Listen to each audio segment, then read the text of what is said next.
শিক্ষকরা আসলে আমাদেরকে সেই সম্মানটা সেই স্নেহটা করেন না। ওনারা আমাদেরকে মনে করেন যে আমরা ওনাদের দাস এবং ওনারা আমাদের মুনি।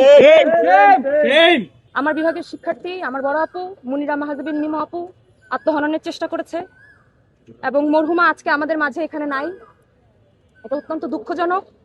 কিন্তু যেই কথাগুলো আজকে আমরা এখানে আমরা যে দাবিগুলো আমার বিভাগের অন্যান্য শিক্ষার্থীরা উত্থাপন করলো, এগুলোর বাইরেও আসলে অনেক বিষয় আছে।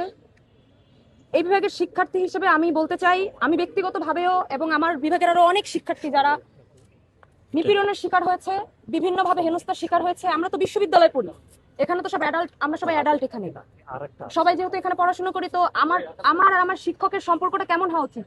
আমার শিক্ষক যদি আমাকে স্নেহ করেন, সম্মান করেন, তাহলেই তো আমার তার প্রতি সম্মানটা আসবে। এখন আমাদের শিক্ষকরা আসলে আমাদেরকে সেই সম্মানটা সেই স্নেহটা করেন না।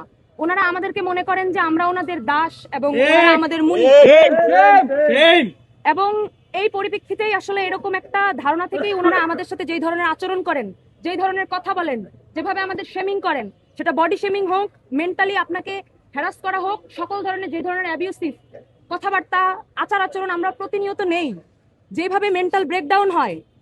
হয়তো মনিরা মাহাজাবিন মিমো এরকম ডিসিশন নিয়েছে এবং সে সফল হয়েছে।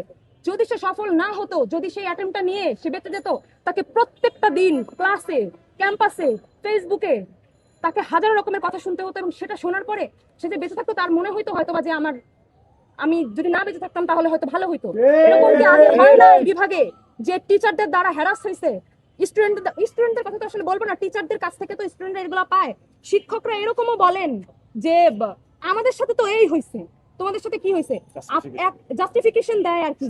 এখন মানে আপনি একজনের দ্বারা থাপ্পড় খাইছেন বিনা অপরাধে, এখন আপনি যদি বলেন আমি জুতার বাড়ি খাইছি এর আগে, এটা কোন দেশে জাস্টিফিকেশন হলো যে আপনি তাহলে ব্যথাটা তো আপনার কম হয়েছে, অসম্মানটা কম হয়েছে? বিষয়টা হচ্ছে যে আমি তো নিরপরাধ, আমার সাথে এটা কেন করা হবে?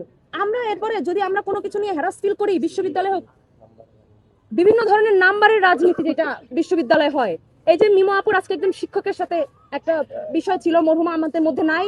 একটা মানুষ যখন মারা যান, সে তার সবকিছু নিয়েই মারা গেছেন, সে তার সর্বোচ্চ শাস্তি বলেন যা বলেন মারা গেছে, তাকে নিয়ে আসলে আর এখানে আর কিছু বলার নাই।